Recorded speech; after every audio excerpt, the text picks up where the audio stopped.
Hey, welcome everybody to our webinar. Today we're going to be speaking about how to build brand and pipeline through stronger B2B communities. I am Craig Hennihan with Sales Intel. I'm one of the sales leaders here. That really fancy AI headshot. Thank you very much. I think it's kind of Lori. I got this I got like 300 headshots. They're all horrible, except like maybe two. This was definitely not one of those two. But I thought this kind of screamed like data scientist from like Star Trek. You look Like, very serious. yes, very serious. So I am here with my esteemed colleague and good friend Lori Richardson, who's the founder and CEO of Score More Sales and the president of Women Sales Pros and just an all-around masterful, awesome person. Well, thank Lori, you. you're gonna it's tough to top that, but maybe a few words on yourself. Oh, it's great to be here, Craig. We met through community, really, so that's why I like this topic so much. And I would just say that my goal is to help companies improve their sales teams through process and culture, which are two very different things. I believe in science and the art of selling, and am working to make sales teams more inclusive. So I'm happy to be here. You're a big champion for us, and we appreciate that. Always.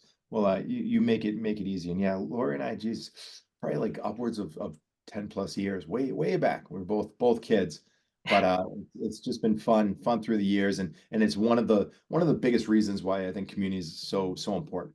Because just think 10 years, how many different roles, how many different positions, how many different jobs have the Yeah. both of us been, and yet there's still that attachment. So it's something super important. Uh, Yeah. Lori, when we were talking yesterday. And I love this. I always liked starting with the end in mind.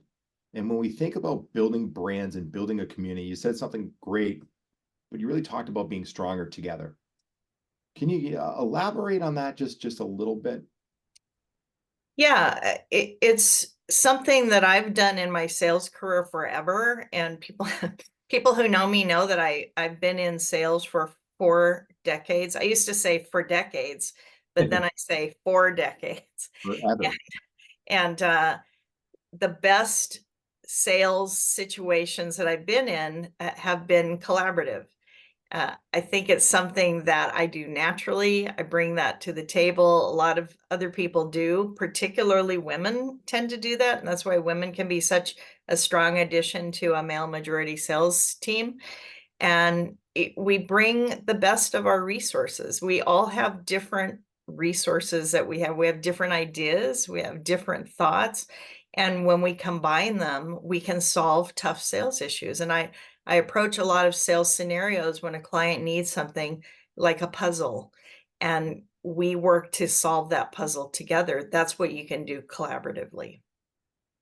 Yeah, and I think when you're doing just that, and the way you kind of said it, when you're collaborating, when you're working together, it kind of takes the sales away, and now you're an advisor, you're a consultant, you're working together. So, fantastic point. When we kind of drill in and we think of communities versus partnerships, it's as far as kind of the specifics of it. How would you kind of separate the two, or do you separate the two? Yeah, I'm not so strict on word usage because I found that people have different meanings for different things. I try to speak through action, I guess. And whether it's a community or partnership, I mean, if I work with your company, we kind of create a little community through that. But community is probably more of a public thing, that we're building a community that people can join. I love community because I've seen the good that it's done in terms of people getting to know each other and building trust. When you engage with a sales professional, you don't immediately buy things because you need to have some kind of a level of trust over time. So that's the thing that communities can do. I mean, when I think about how we met probably through AAISP, probably many years ago, as you were saying, and been through ups and downs in different companies and different situations, you get to know people over time, and we've had the chance to interact at different events in person and trade shows, And you just get a sense that, you know, someone is a good person and that you can, you know, maybe do some business with them, and you can help get them to solve your problem, solve the issue that you're working on. That's what I love about community, is that we can demonstrate it, you know, and maybe it's not in person, but at least virtually we can go through some different conversations and iterations about how to solve different problems, which is what we're doing in sales, right? We're solving people's problems. Yeah, yeah, I kind of like that concept of kind of communities. Like, geez, you surround yourself with like-minded, you surround yourself with good people, good things happen, right? And you find those connections. Partnerships sometimes more, it starts from the business and saying like, hey, our product aligns with yours, we're going to help promote yours and ours. And so they definitely, they're two different areas. Uh and geez, sometimes when they intersect, and you have products that work well together, but Yeah, you're also speaking to that same audience, that same ICP, the right. people you want to be in front of. It's always fantastic where you get the alignment of, hey, our products can help each other, but even more important, like, you're a good person. We have very similar beliefs. I can learn from you. You can learn from me. We can collaborate and work with one another. And that really, really kind of is the secret sauce, if I can. Yeah, and if I could add something too to partnerships with outside companies, if you know your ICP, and there are companies that come in ahead of what you do or after what you do. For example, me being in sales, coaching, and consulting, do marketing, but I work with marketers, you know, and we'll bring a marketer in, or we'll bring someone in that doesn't do the kinds of training that I do. I don't do recruiting, so I work with the recruiters that, you know, add to what I do. And what's nice is it's just a different solution than just one-off salesperson, all these different, you know, when you think of how your prospects are so bombarded with this, you know, another salesperson coming up. But if you could come to someone and say, you know, depending on what you need, I have some really great connections and I'd be happy to introduce you. If I can't solve what you need, I know somebody that can.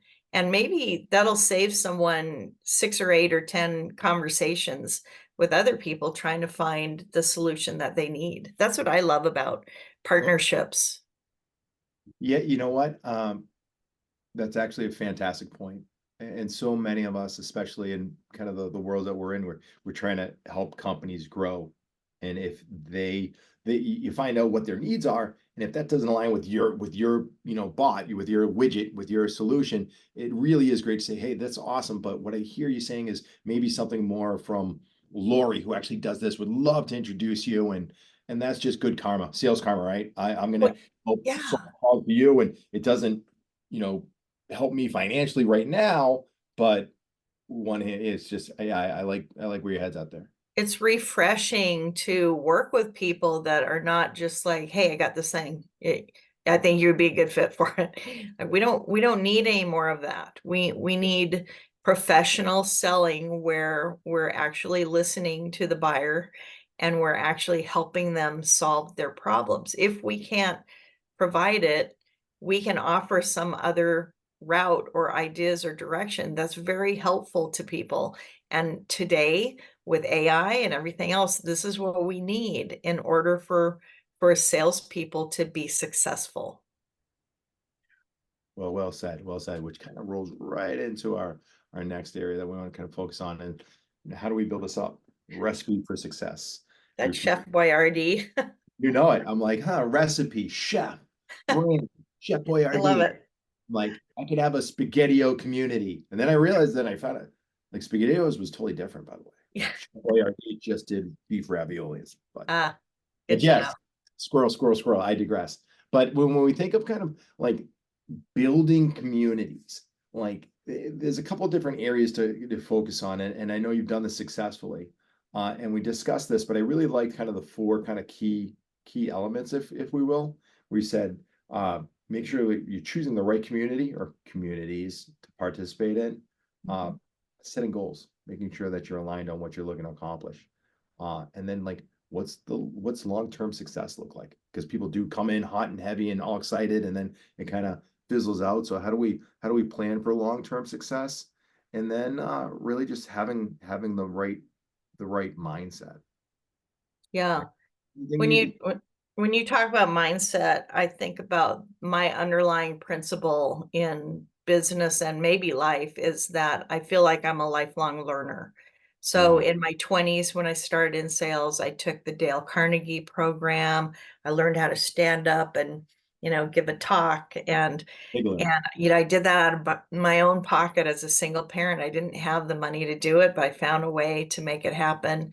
And then I got into Toastmasters, which is a very inexpensive program to become a speaker, to speak more and to learn about leadership because everyone rotates roles in that kind of a thing.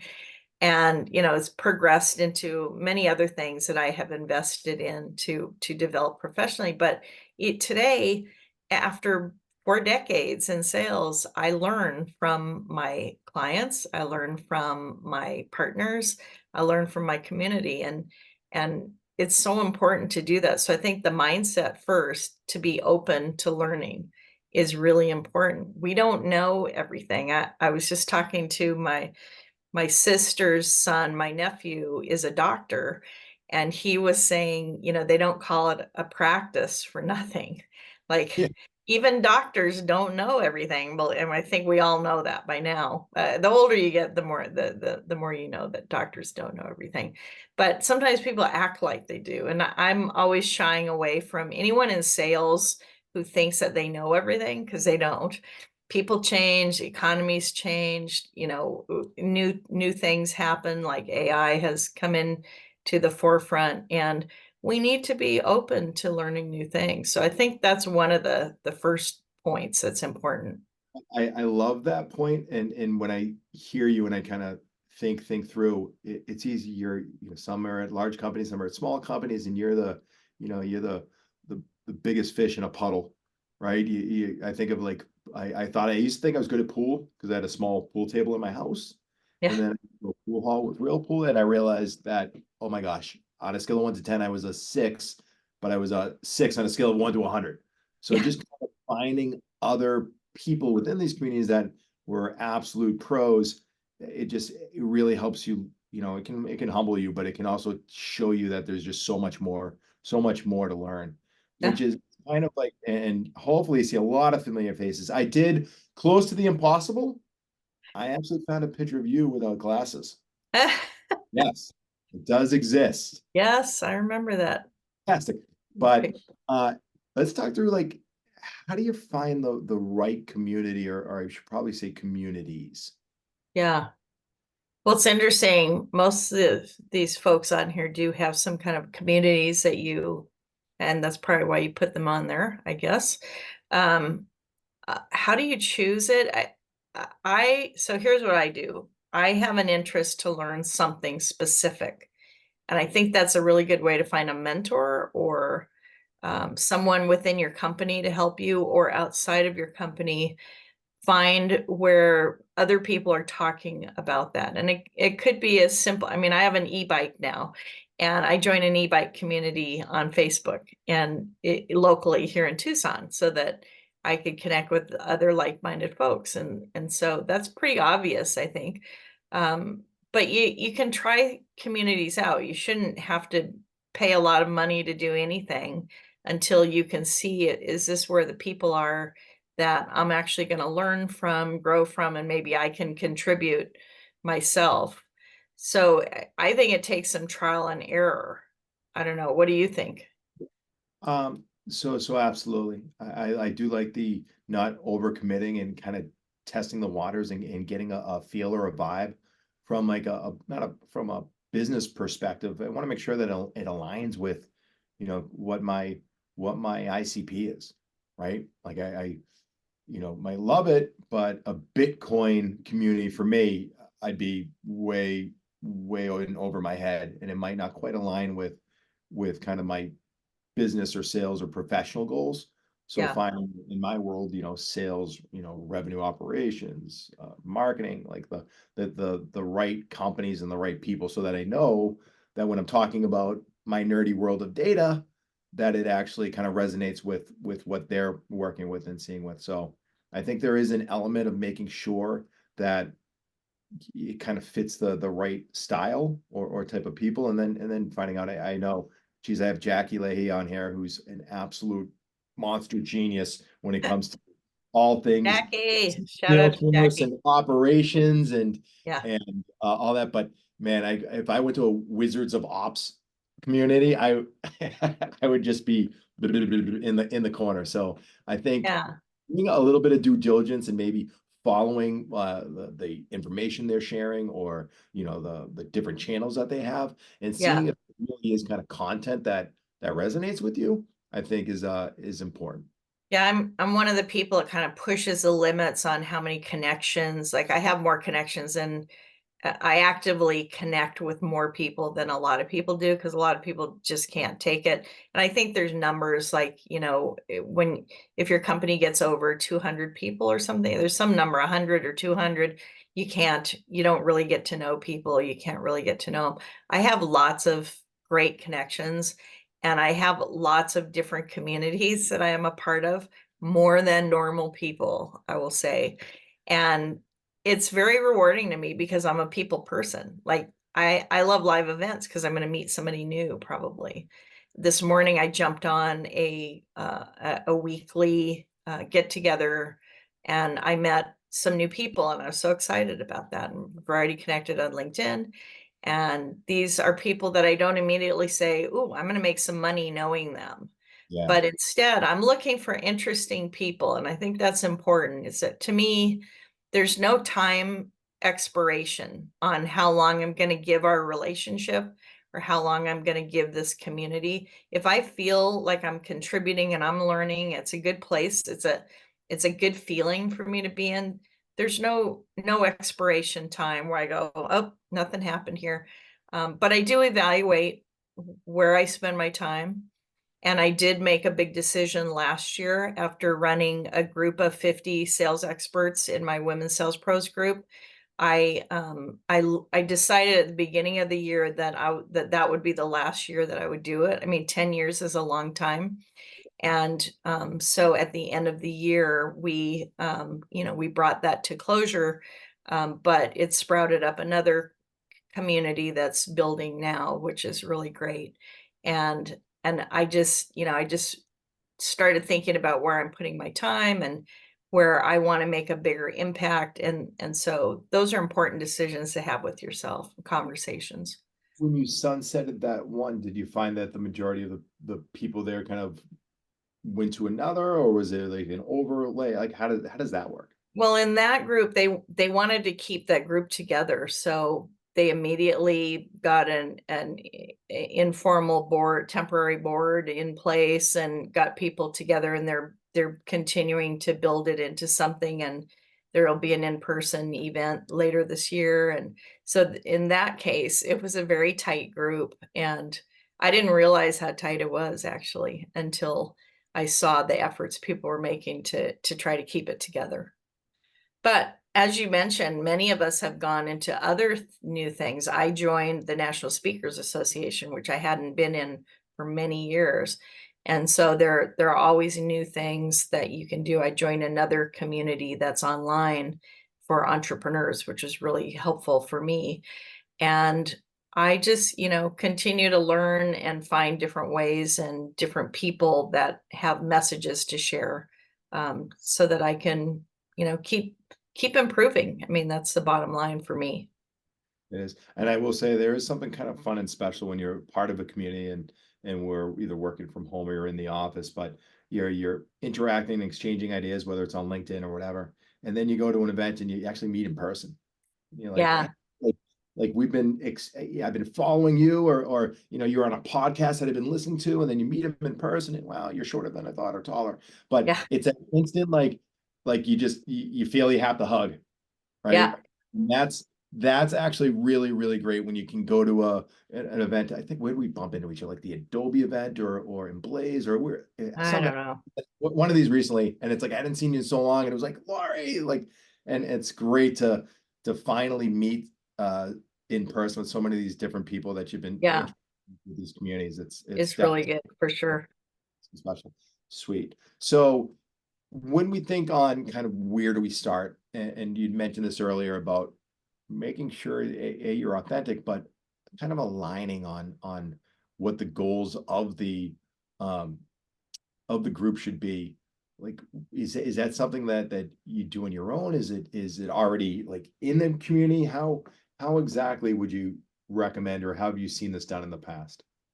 Well, whether you're forming something with like a partnership with another company, there's probably an individual in that company that you're aligning with. And I do think it's very important, extremely important, to share what your real goals are and be realistic, like you're mentioning here. Because if we don't share the same goals, I'm wasting my time and you're wasting your time, because I'm going to be trying to do one thing, you're going to be trying to do something else. And a lot of times it just goes unsaid. People have not really thought through everything.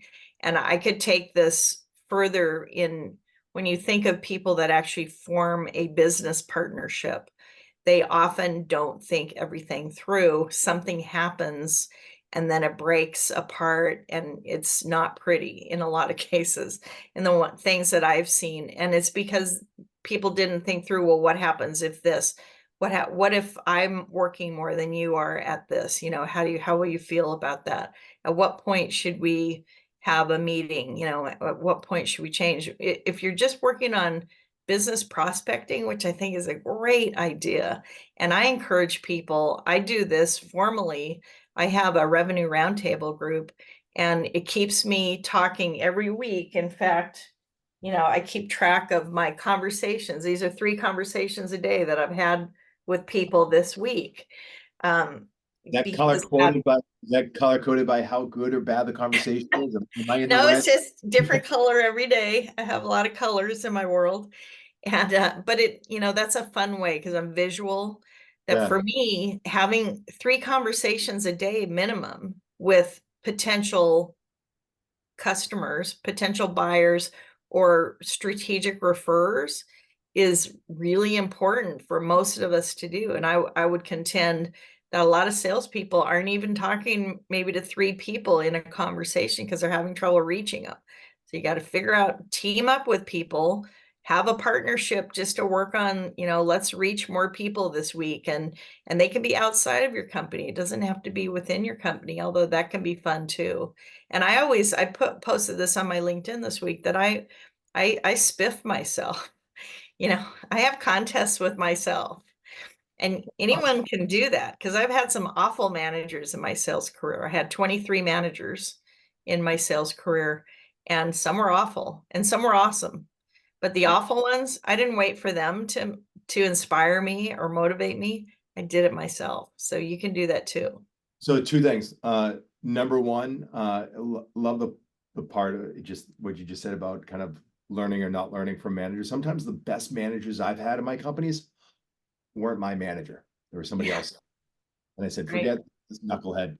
It's usually he. He has no idea what he's talking about. But I found other managers that I learned so much more from, so I'd gravitate to them. So I just thought of that. The second thing that really came up was like, what does Lori Richardson spiff herself with? What was the last spiff you won? It depends. I upgraded my Apple Watch. Yeah. That's a good one. I'm working now on what am I working on? Trips. So I'll do a special trip, spa day. Did a spa day last week with some of my friends. And Awesome. I yeah, am gonna set up a spiff contest that only I can win with me. I like it's it. great. Yeah. And then, and you have to hit your goals. If I don't hit it, I don't win. Sometimes I'll carry it over to the next quarter or something, but I'll do like a monthly or quarterly goals. When we And think of goals yeah, it has, pardon? no, I just said when we're thinking of kind of goals, like as far as community and building a brand, and when you're working with companies that want to invest and be a part of this, but of course they're also looking for a return. They're looking to grow pipeline and see what they can get out of it. How does like the short term vision or goals differ than the long term? And you find that when you are working with companies on communities, they're looking for geez, how many opportunities did we get out of this first Right. versus kind of the bigger picture, right? Right. I know I paint this picture of, oh, it's all about long-term relationships, but in the meantime, you have goals, right? You have numbers, and that's why it's harder, I think, in a publicly traded company because, if it's a privately held company, sometimes there's a little more understanding about building a relationship. However, I digress. Immediate goals will happen if you're very clear about what you do and who you serve. If you can articulate that to other people, who is a good prospect for you, and then learn what it is for the other person's company as well, if we're talking about a partnership, really hone in, like, give me an example. If you don't understand, ask for more examples. And I would say with our Women Sales Pros Experts group, that was one of the biggest frustrating challenges I had over time, is that people would see different people and they go, I don't have any idea what they do. I just don't get it. It's not clear enough. There's a lot of language and it's very pretty logo, but what do they do? Who do they help? So to give actual experiences, with for example, I work with a company recently where we evaluated their sales team and found people who were underperformers, who were not coachable. And ultimately, when the people were presented with some of the information, the results of their survey, they self-selected out. They went somewhere else because it's like they knew we knew. It's like the Bronze me. jig's up, right? It's kind of fun. I think, yeah, I think you touched on something really, really important, and it's something that I think when you sometimes are part of these communities, whether you're a hosting company or you're just a member, really kind of forget the web page or like a quick Google search. I have no idea what you do. Having a conversation, really like understanding what you do and how you do it. That to me, I heard earlier today, someone said like, be curious like a child. What? Why? Yeah. How do you live? And then Yeah. once I understand that, I can get it. Oh shit! I spoke to Right. 3 people last week that could probably use that. But so you can help the other company, which is great. But you're also helping yourself so that when you are in that conversation with that organization, and I'm trying to peddle contact data, but they really need they need a tool like Spiff. I can speak to those organizations and say, hey, listen, we can help you. I want to help you solve a problem. I don't want to just sell my Right. way. Right. And the education and just the roundedness you get from being in a live community like that, I think that's just it's one of the kind of the one of the largest and best things that I've found from it. Yeah, and don't hesitate to ask someone, can you give me an example of how that works, because I want to refer you, and in order I need to understand more, because I won't refer anyone that I don't know, that I haven't really clearly understood what they do and have seen, case studies and success, and even talked with users in some cases. But I get approached by tool companies, every week to Perfect. talk up their products or use their services. And I have to, I have to work with them. I have to understand what it is that they do and how they help. Because if they aren't really helping, it's just not something I want to put my name to. Yeah. That ties in with building brand, as we were talking about. Yeah, and I think just getting the stale one pager that we all have that says the same thing is a lot different than having a real conversation with someone that you genuinely like. So great point.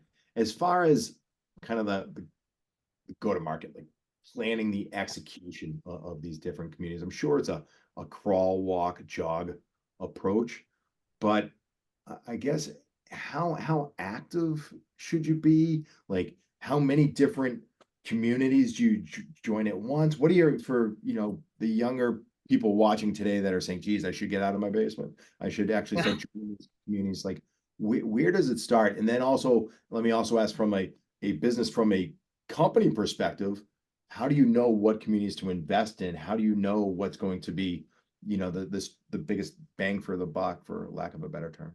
Right. I would say start with one initially. Start with one community that you've heard about, that people are talking about, that intrigues you.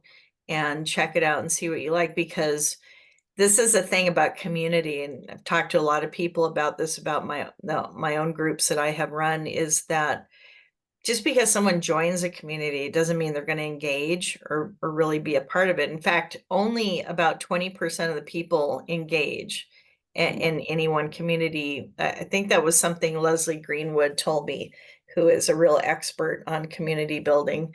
And I was surprised at that, because I would get frustrated that I wouldn't hear from more people in the membership group that I had. And it's because a lot of people, they're doing 10 other groups, and Mm, I wouldn't do 10 other groups. I would do, pick one and then dabble into something else. Many of us are probably do belong to several different groups already, but you need to think about, can I invest some time and can I learn what's going on?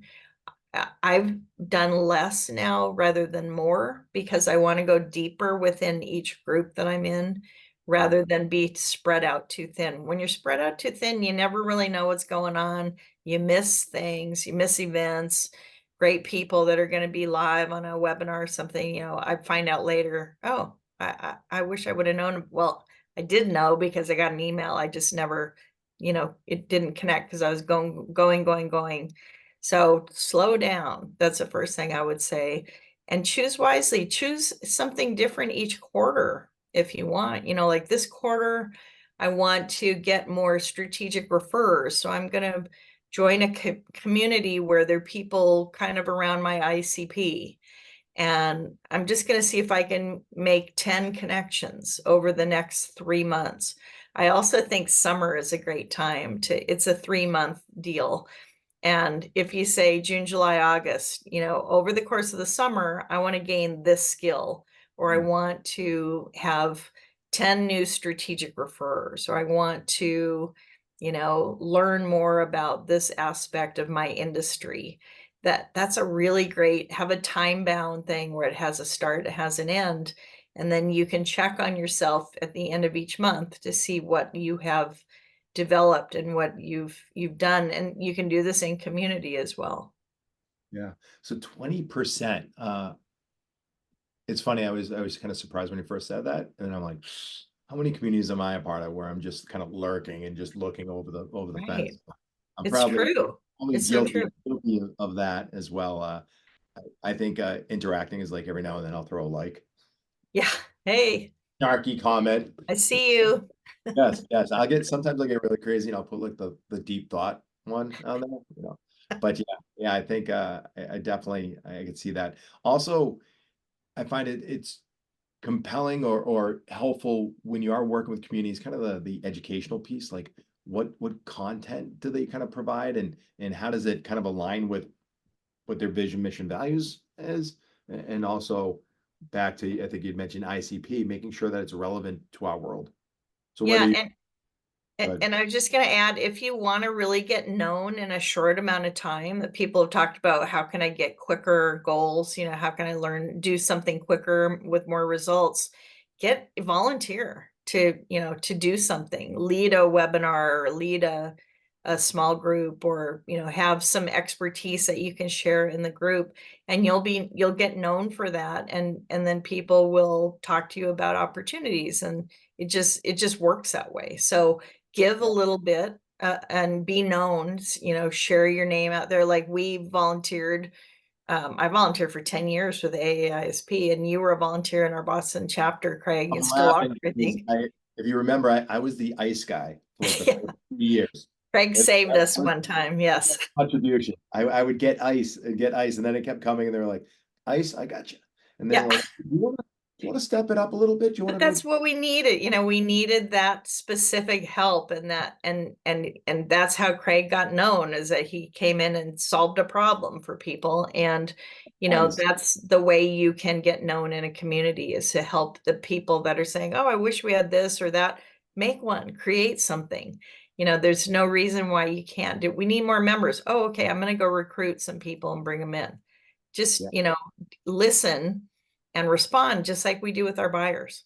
If you have a local community, I found it really, really helpful. If you host, have them come into your company. Have, 10 of the, leaders or business development reps come, you learn a little bit more, you meet local companies, geez, that building right across the street that has awesome people in it, like come on and get to know each other. So that's always, it's always been super, super helpful. And it's been something that's helped me throughout.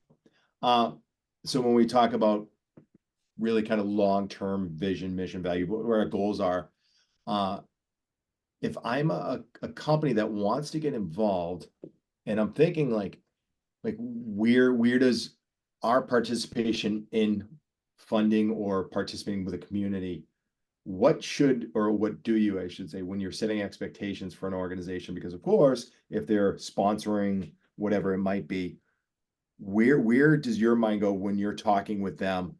What are they looking at? What are their expectations as far as short and long term kind of gains?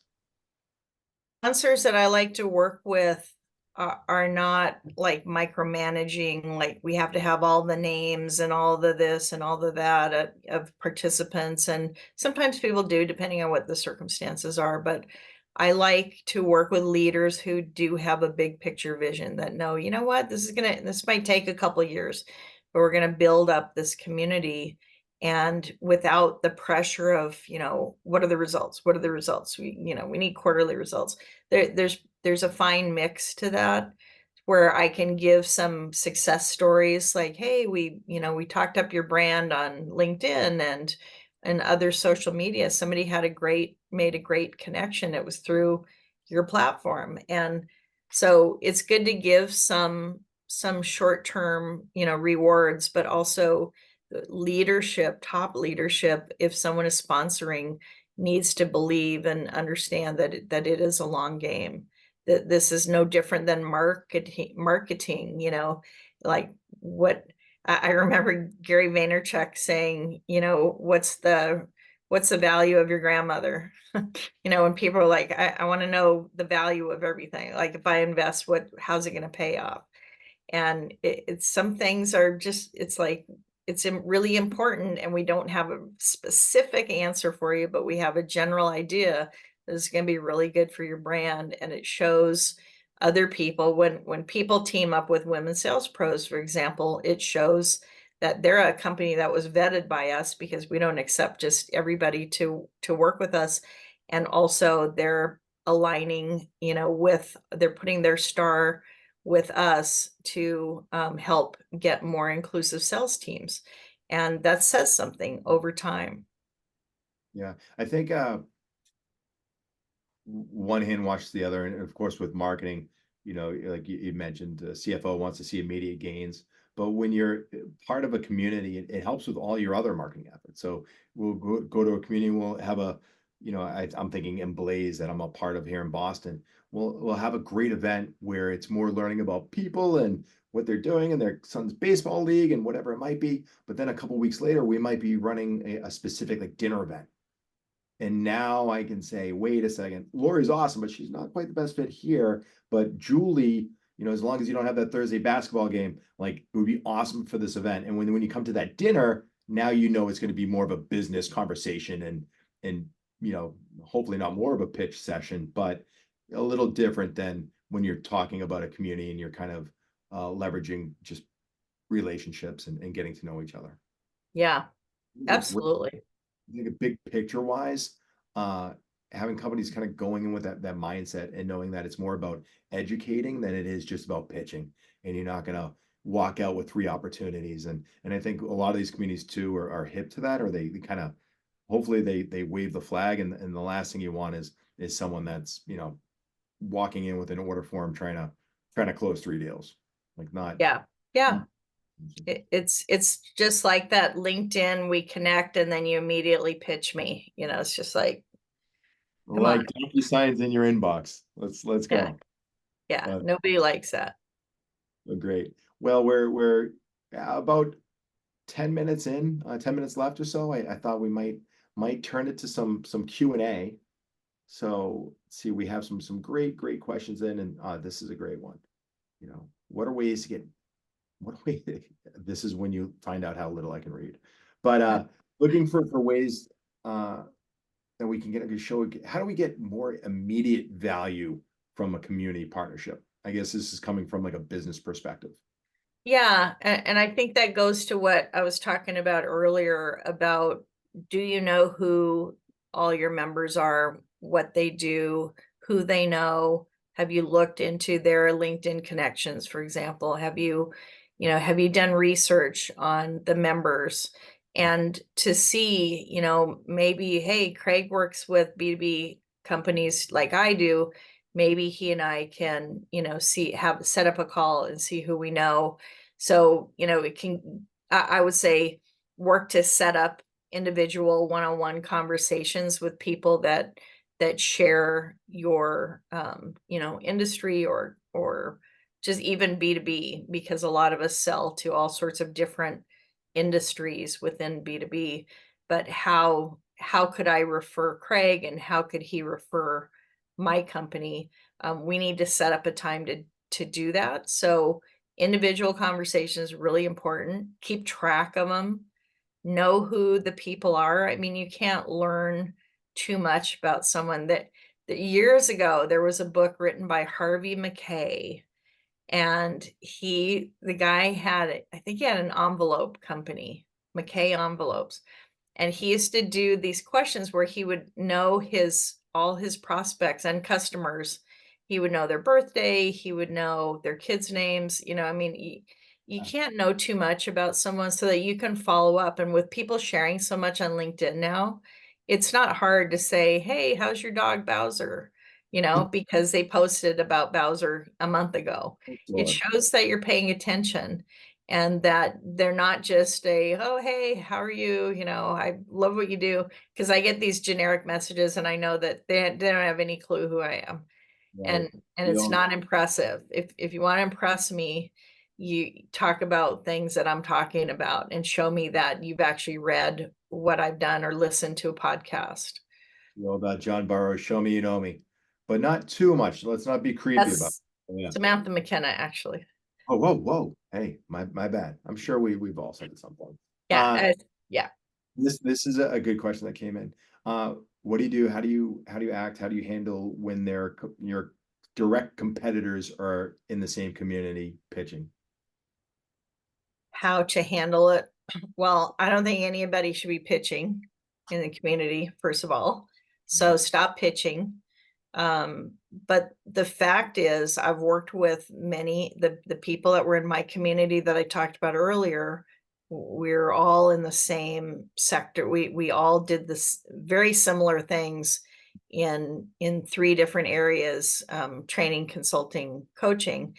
And there were very few over 10 years. There were just maybe one or two instances of like a direct conflict. And so I would say, first of all, they're probably, consider them industry counterparts instead of competitors. And if you think of people like that, if you think of the company that you call a head-to-head competitor, they don't do exactly what you do. I don't care who they are. You can name me two companies, and they don't do exactly what you do, and they don't have you. So they're an industry counterpart, and there's room for other industry counterparts. Without industry counterparts, you would be selling in an unknown sector that no one else would know about. So we need industry counterparts, but just find your differences, where you're different, and go for it. But don't pitch, Yeah, not in yeah. your community. And typically the person that does pitch, they're the ones that the rest of us roll our eyes at. So don't be that girl, don't be that guy. And it's a great point. I've found in the communities that I've been in, if people are at companies that do similar to what we do, it's almost a high five. It's almost a brethren, where we're all in this together. We see so many of the same kind of headaches and obstacles, and if you can kind of learn from each other, and who knows, 6 months. It used to be what happens, and where are you going to be at 3 years from now? Now it's where are you going to be 6 months? Where are you going to be a year from now? Yeah. It's small circles. So Yeah, you just don't want to wear out your welcome, right? I mean, it's a small world. Like you said, we want to be friendly with as many people as we can, as long as they're ethical and above board, and so forth. you walk in the room, you don't want people saying, "Oh, that Yeah, guy." we want them to go, oh You're wow. actually to a couple of you right now, and you're definitely speaking about me. Uh, but you know what, I think I can answer this one, but it says, Lori, have you always been this cool? And I'm, yes, she has. That's not a question. No, it's more of a statement. It's more of a statement. Fantastic. So, is is a partner technology part of a strategy that we must have? So, I'm not sure what a partner technology is. Is we need a little bit that a more. platform or something? Yeah, I yeah. don't I know. don't know where they were. We're gonna skip. They were just gonna say, hey, it's important to like a crossbeam. Oh, oh, Okay, so like a crowd. So that would actually, I'll say yes and no. So is it necessary? No. But does it absolutely help to know if you have similar or like customers? So we could say, hey, we're yes. selling to the same people, having very similar conversations. And when my reps are talking about data and sales engagement, we sell the data part, but geez, you're a sales engagement company that they need good data. Like one hand wash, like there's so many similarities, and knowing what companies that you're all speaking to, man, that's starting on second base, in my opinion. And I'm going to give a good shout out to my friends at Partner Tap for that too, Yes. because they're Yeah, that's amazing. yeah, absolutely. And it is something fun. I know when I was young, when we used to do events, I would play a game and I'd have my buddies from Zoom Info or Chorus or local companies here, and I'd say, listen, I can't speak about outreach at all. I'm only going to talk about a Lego and chorus and the a Lego person. Blah, blah, blah. So you couldn't, of course, you didn't want to pitch, but if you wanted to talk something up, talk up one of your neighbors, one of your friends, a different Yeah. solution, and they would do the same. And they would do the same, and it really we'd all kind of pull together, and that way, in our world, you're actually looking at the whole tool stack and how we can help, elevate and help that out. And And it's that's a good rule in general for supporting other people. Talk them up and they'll talk you up. It's not, you don't have to keep score or anything, but if you talk others up, someone else is talking you up somewhere. It's the universe. It's the way it works. It's a little woo woo, but that's the way it works. And we don't have to keep track. Karma. Yeah, it really is. now Namaste. Well, that's fantastic. And I think that actually probably I like the way we came full circle. And it might be a good place to kind of put a pin in the conversation today. Lori, I want to thank you. It's always, it's funny, like we have these conversations when it's just you and me and a Yeah. full drink or two, but it's great to share this with everybody.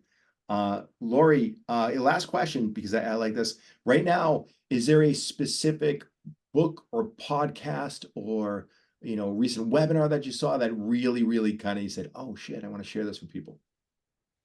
Well, of course, I have a podcast called Conversations with Women in Sales. And for anyone that wants to be inspired listening to some cool stories, I would recommend that. We have about 170 episodes now, which is kind of cool. Wow. But I also have a list of about 40 different podcasts that are about sales and revenue that are hosted or co-hosted by women on the Women Sales Pros website. So that's another place to get some good notes. Like you go And to Women Sales Pros and there's actually links to all these different yeah, under the blog, it's one of the blog posts. oh, fantastic. Yeah, Definitely gonna have to check that one out. yeah. Well, excellent. Well, it's been an absolute pleasure. I want to thank you on behalf of the world, all things sales intel. Thanks, I Craig. have a short, quick plug, guys. Sales intel, all things data, firmographic, technographic intent, contact data. If we can help you get in touch with these people, that's what we do. So we want to help get you there. And if we can help you, find me, hit me up, and we'd love to help you out at some point. Lori, thanks again for being awesome. Love you and hope you have a great Thanks, week. Craig. Same All here. right, team. Bye, everybody. Bye.